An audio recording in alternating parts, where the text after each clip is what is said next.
Di awal film, kita akan diperlihatkan pada hari pertama sebelum para Dead Angel atau monster malaikat maut datang, di mana seluruh kota saat ini masih tampak normal dan orang-orang pun masih beraktivitas seperti biasa. Setelah Lee membeli beberapa makanan dan minuman, ia segera pergi menuju ke sebuah lapangan baseball. Tampaknya seluruh orang saat ini sedang berkumpul di sana untuk menyaksikan pertandingan baseball.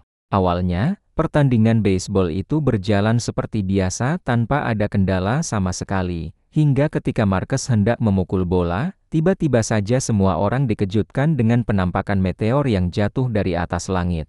Melihat hal itu, mereka semua bergegas kembali ke rumah masing-masing. Namun karena Lee dan Avalon menggunakan mobil yang berbeda, mereka akhirnya memutuskan untuk pulang bersama Lee, sementara Avalon pulang bersama Marcus dan juga si kecil. Belum sempat mereka pergi dari sana, tiba-tiba beberapa Dead Angel datang dan langsung menyerang seluruh orang, sehingga Avalon pun mencoba untuk kabur dari kejaran monster tersebut. Di sisi lain, Lee dan Regan mencoba bersembunyi di dalam salah satu kafe bersama beberapa orang yang juga berhasil menyelamatkan diri. Namun ketika monster itu tepat berada di depan kafe, tiba-tiba salah satu HP mereka berbunyi, sehingga Lee dan Regan pun segera kabur dari tempat itu. Mereka berdua bahkan sempat diselamatkan oleh salah satu polisi. Meski pada akhirnya polisi itu harus kehilangan nyawanya. Lalu, film pun baru saja dimulai. Kembali ke hari ke-474, Avalon dan ketiga anaknya yang berhasil selamat dari serangan para monster pun memutuskan untuk pergi dari sana, karena mereka merasa bahwa rumah yang mereka tempati saat ini sudah tidak aman lagi. Avalon lalu mencoba mengambil kotak penyimpanan bayi, beserta sebuah tabung gas oksigen yang ada di dalam ruangan bawah tanah. Sementara Regan mengambil beberapa peralatan ayahnya yang bisa ia gunakan untuk melawan para monster. Kemudian, ketika Regan sedang berada di atas lumbung sambil mengamati peta, tiba-tiba ia melihat ada seseorang yang mencoba berkomunikasi dengan menyalakan api, sehingga mereka pun memutuskan pergi ke sana untuk mencari beberapa bantuan. Dengan hati-hati, mereka mulai berjalan melewati hutan dan rel kereta api menuju ke arah sinyal tersebut. Namun saat mereka mencoba melewati pagar, Avalon justru tak sengaja menginjak sebuah jebakan, yang mana hal itu membuat mereka terpaksa harus berlari untuk menghindari kejaran para monster. Sayangnya, saat di tengah perjalanan, Marcus tak sengaja menginjak jebakan lain yang membuat dirinya berteriak karena kakinya terluka parah.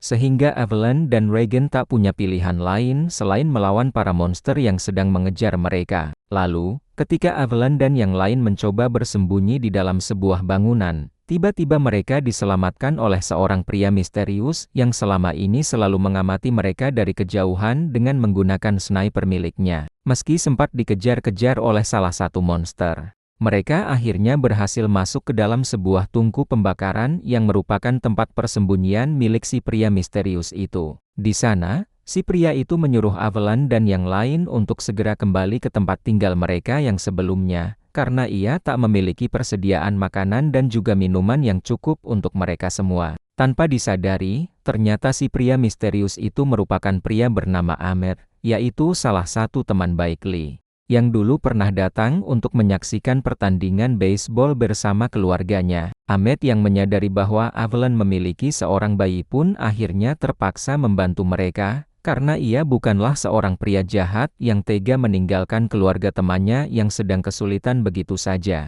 Kemudian, setelah selesai mengobati luka Marcus, Ahmed mengatakan pada Avalon bahwa tempat itu merupakan tempat yang cukup kedap suara. Keesokan harinya, ketika Avalon hendak mencari persediaan oksigen tambahan, Regan diam-diam pergi dari tempat itu untuk mencari asal sinyal radio yang sebelumnya mereka lihat dari atas lumbung. Regan percaya bahwa sinyal tersebut merupakan tempat aman yang dihuni oleh sekelompok orang yang juga berhasil bertahan hidup. Sementara itu, Avalon yang mengetahui bahwa Regan pergi tanpa izin, meminta bantuan pada Ahmed untuk segera mencarinya.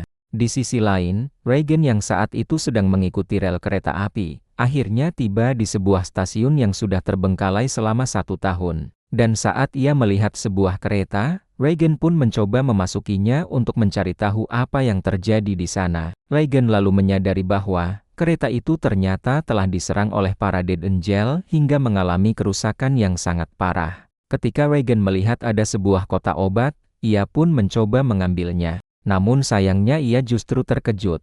Dan ia tak sengaja membuat suara yang cukup keras. Suara itu membuat salah satu monster datang, sehingga Regan berusaha melawan monster tersebut.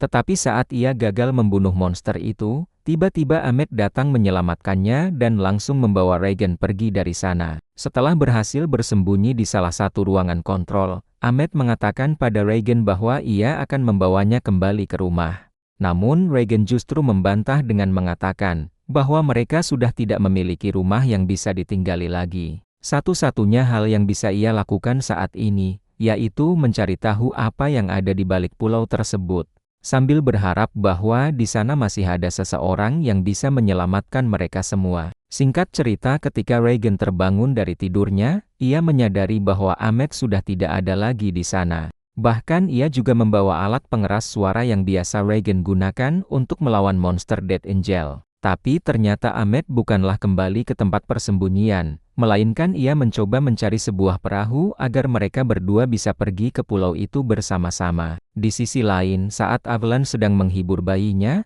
ia menyadari bahwa tabung oksigen yang mereka miliki sudah hampir habis, sehingga Avalon mencoba pergi ke kota sendirian untuk mencari tabung oksigen serta beberapa obat-obatan.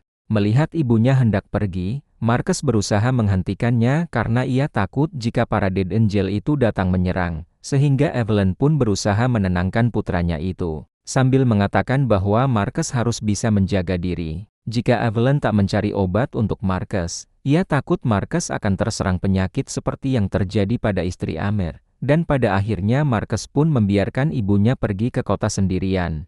Sebelum sampai di kota, Avalon sempat menghampiri tempat pemakaman si kecil, sambil menaruh cincin pernikahannya di sana, yang mana itu menandakan bahwa Avalon telah merelakan kepergian mereka berdua. Malamnya saat Ahmed dan Regan baru saja tiba di dermaga, dan hendak menaiki salah satu kapal bat, tiba-tiba mereka dikejutkan dengan kehadiran seorang bocil. Tetapi ketika Ahmed menghampiri bocil itu, ternyata mereka berdua dijebak oleh beberapa orang, yang meyakini bahwa kedatangan monster itu merupakan hukuman dari Tuhan bagi umat manusia, menyadari bahwa mereka akan dijadikan sebagai tumbal. Ahmed pun mencoba melawan dengan cara memancing salah satu monster, yang langsung menyerang semua orang yang ada di sana, hingga akhirnya Regan dan Ahmed berhasil menyelamatkan diri, dengan cara menaiki salah satu kapal bot.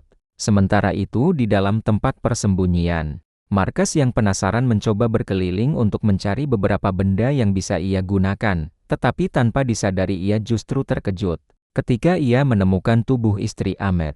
Saat salah satu monster mendengar suara itu, Marcus bergegas membawa adiknya masuk ke dalam tungku. Namun sayangnya ia malah terkunci di dalam sana. Tak lama kemudian Marcus menyadari bahwa oksigen yang ada di dalam tungku semakin lama semakin menipis.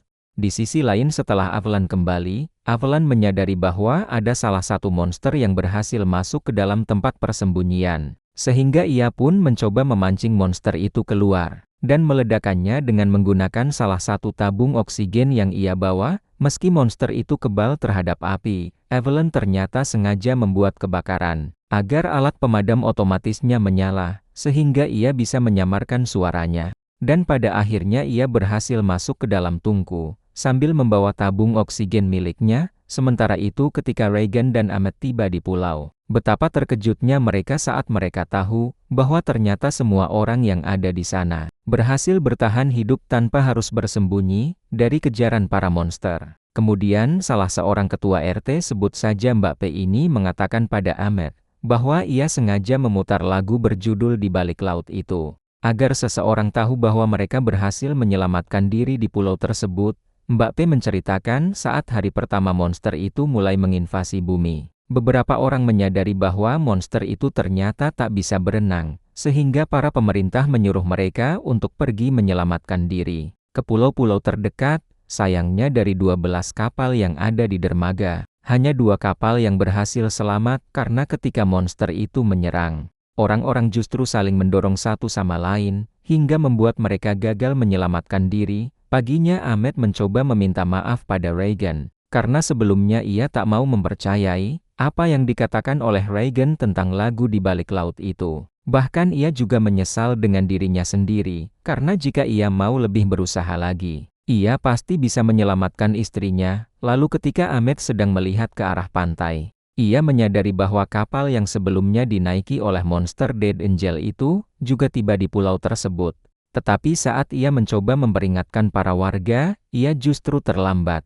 Karena monster itu sudah ada di sana dan langsung menyerang semua orang. Melihat hal itu, Mbak Peh pun segera menyuruh putranya untuk bersembunyi di dalam sebuah lemari. Sementara Ahmed dan Regan berusaha memancing monster tersebut menjauh dari pemukiman dengan menggunakan sebuah mobil. Setelah tiba di tempat siaran radio, tanpa disadari tiba-tiba Mbak Peh ditarik oleh monster itu. Sementara Ahmed dan Regan mencoba menyelamatkan diri dengan cara bersembunyi di dalam ruangan radio. Tetapi karena Regan memiliki masalah pendengaran, ia justru tak sengaja menimbulkan suara hingga menyebabkan monster itu datang dan berhasil melukai kaki Ahmed. Di sisi lain, ketika Evelyn mengira bahwa monster itu sudah tidak ada di sana lagi, ia mencoba mengambil barang-barang yang ia bawa sebelumnya, namun tanpa disadari ternyata monster itu masih ada di sana, dan langsung menyerang mereka. Di tengah keadaan yang sangat genting itu, Marcus tiba-tiba mendengar sebuah suara dari radio. Karena ternyata Regan berhasil mengaktifkan siaran radionya dengan menggunakan suara dengungan dari alat pendengar yang pernah dibuat oleh Lee.